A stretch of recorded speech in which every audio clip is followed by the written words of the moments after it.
Hello guys, the GB Grinder here, back at it again with another video, and this time it's me with 501 rating versus Deadly B7 with 305 rating, and this is going to be Road to 1000 episode 1, and let's hop right in. So he gets to choose who goes first and second, and he chooses to go first. Alright, in the opening hands, Valor, Terraforming, Super Poly, Fire Gizmek, and Nib. I'm playing Invoked, Pure Invoked, and then he's playing Orcust, and he opened up Greffer, Orcust Nightmare, Crow, Called by, and Return. So his hand's really good, and my hand's pretty good too, so it's going to be a good game. Return, discard Nightmare, draws Phantasme, Crescendo. Normal summons Greffer, banishes Nightmare, sends Wand, then Wand effect to bring out Orcust Nightmare, and then he's going to get rid of those two to make Galatea. He's going to use Galatea, and then I chain Valor to stop him from trying to get to Crescendo or Babel. Then he's going to set Crescendo and Called by, and then pass. I draw Meltdown. I start off with Meltdown, and then I had Alistair, and then what I should have done, I should have summoned the Fire Kaiju first, and just used its effect on Galatea just to bait out Crescendo, but I don't know why I didn't. Normal summon Alistair effect, because like right there I could have just got Crescendoed, so I think I played this a little weird, not good. Then I activate Invocation, you can't negate because of Meltdown. I get rid of Alistair and Valor. I didn't link this away to make Secure Gardena because I wanted to play around the Phantasme that he could have, and also the Called by or Crow just to hit Alistair out of grave. So I make Makaba, he crows on Invocation. I chain Makaba, discarding Nib. Then he chains Crescendo. So Makaba gets banished, Invocation gets banished, but I still have Terraforming next turn to grab Meltdown. And then here I was deciding either to set Super Poly, to go for Starving Venom, or just summon the Gizmek. And I decided to end up summoning the Gizmek, because he could just make Ding and send Super Poly if he wants to. So I summoned, used its effect, attached to Galatea, and then attack for 2750. This card's insane. This card's winning me so many games.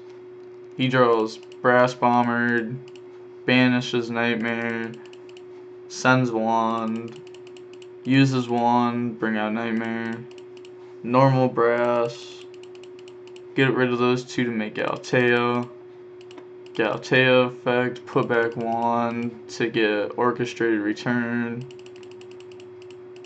And then he's going to make Ding, Ding effect to send the Fire Gizmek, and then I take 26. He's going to Orcust Return, draw Called by and Allure. Allure draws Rhoda and Succession.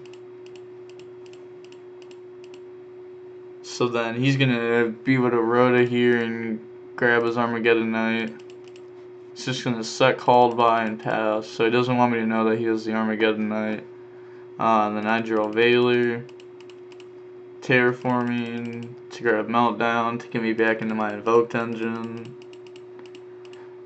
Add Alistair, and then its effect to grab Invocation. And here I already have a Light and Fire Engrave, which is pretty much the only things I ever fusion into. So I don't really need to go for the Secure Gardena Salad play, which gets a Light and Fire Engrave. But there I'm going to banish his Nightmare from his grave to summon my Invoked Caliga. Because this card's pretty hard to out for Orcust. And if they out it, then usually they're in main phase 2 afterwards, like they don't kill you. So I figured it'd be decently strong enough just to be able to end on that and get resources out of his grave. And then I set Super Poly, pass, he crescendos, and he adds Skeleton off of that.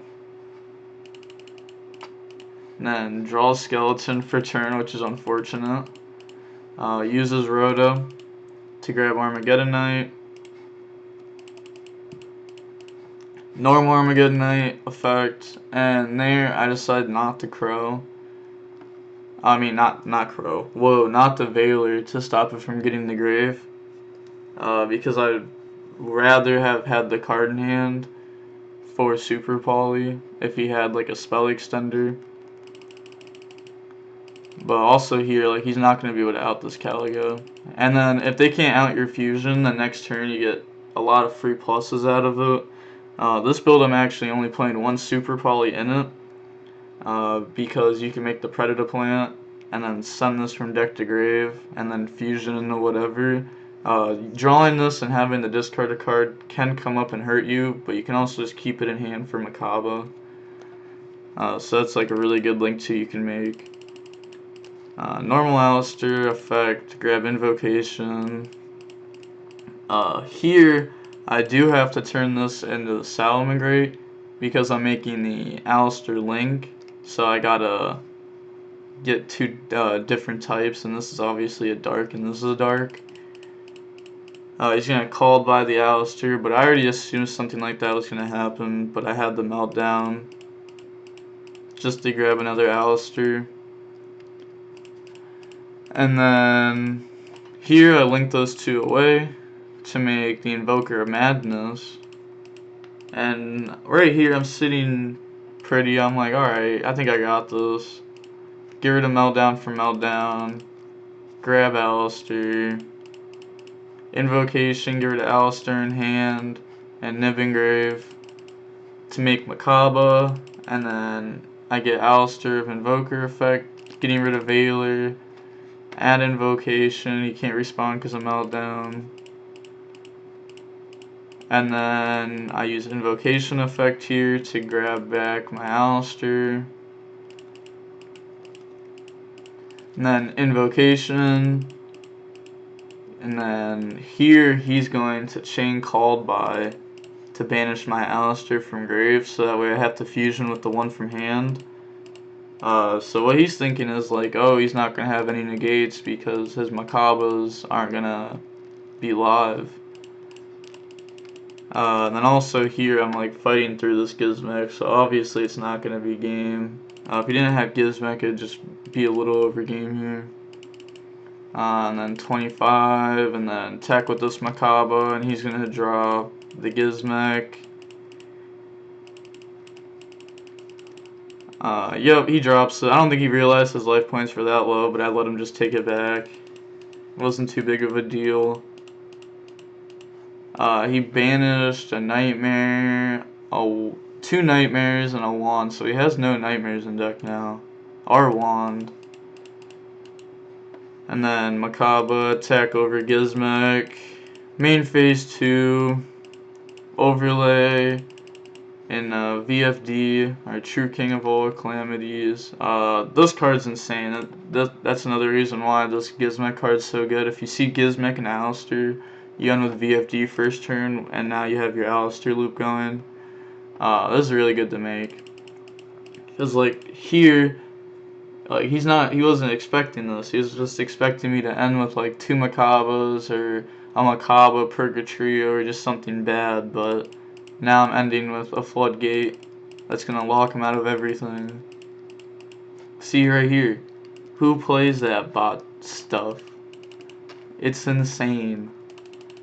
Yo, he's gonna set Skeleton Pass. Here there's a couple things I could do. I could just grab back my Alistair with Invocation, Fusion Summon, and then on the Fusion Summon get my Madness effect and use VFD effect.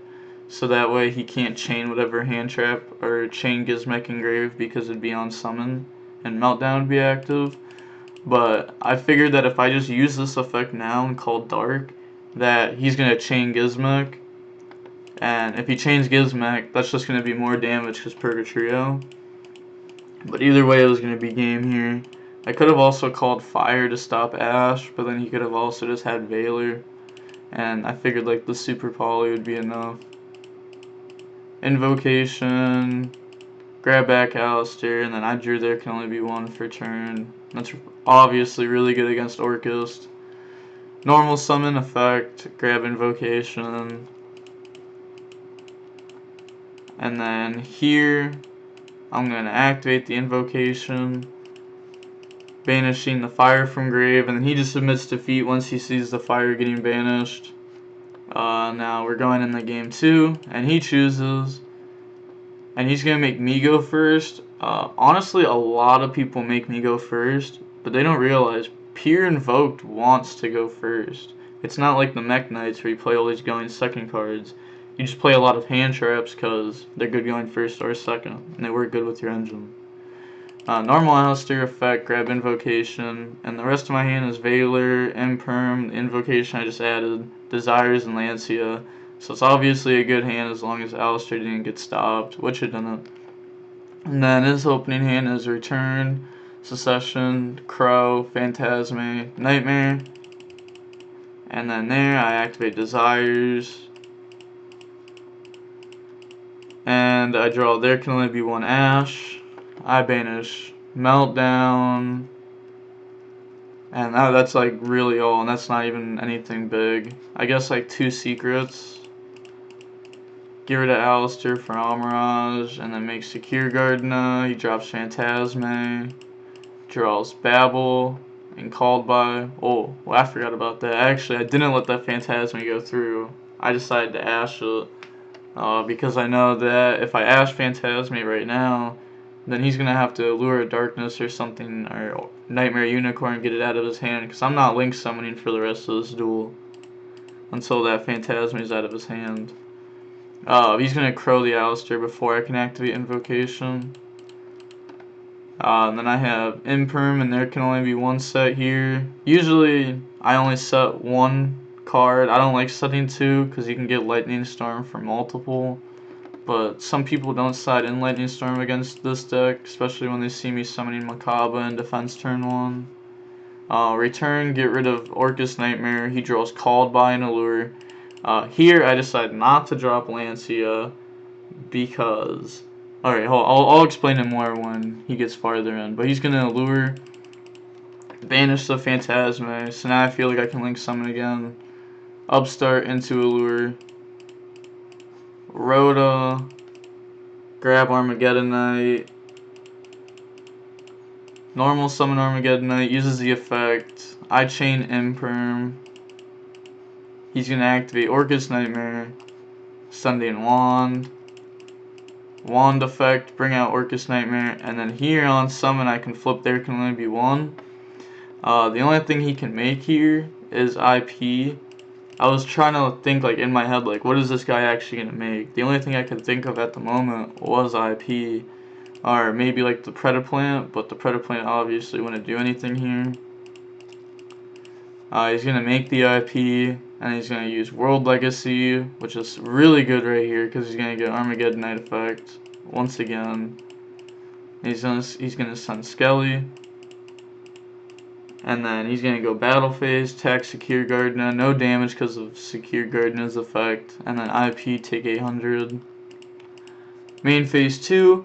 He's going to link in the Unicorn, which I know is his only out through his extra deck besides something like Zero Boros or Nightmare Phoenix, but he's locked in the Darks right now. So here he's going to use the effect on there can only be one. I chain Veiler, and the only thing he can have to stop it is Called by, but I have Lancia to stop that. And now he's locked in the No Orcust again, and that's, I mean, it's an Orcust deck. I'm just really scared of the Orcust cards. The engine itself is really strong. But there I draw the Fire Gizmek, and obviously Fire Gizmek can just summon itself and out Nightmare Unicorn. Effect, snatch that up. Very good card. Attack for 2750, pass. Draws Greffer. Guess it's just a normal summon here. Which is actually what he would have needed to do Orcust combo, but I had this. He passes, I draw Blue Boy. I don't play the Wind Witch. I tested them out. I think they're bad. You have to play multiple like brick cards to do them. I like the more heavy spellbook engine. Blue Boy effect, get knowledge, and I prefer drawing Gizmek over like the brick cards, just because this works really well with Alistair, while the brick cards of the Wind Witches don't. Add knowledge and attack for 25 and 500 and 2750. Leaving him at only 2000. Main phase 2 knowledge away my Blue Boy to draw Ash and Terraforming, which is insane because that's going to get me to my Meltdown, which gets me to my Alistair. I already have Invocation, so I can play around any hand trap he has. And then I have Ash to stop him, and there can only be one, which is stopping his Orcust engine. So I pass, he draws Wand there. He shuffles his hand, looking at his grave. And then he admits defeat, realizing he can't do anything. Obviously, with there can only be one there, it's really hard for Orcust to do anything at all. But that's it for the replay. Like, comment, and subscribe. The DB Grinder, signing off.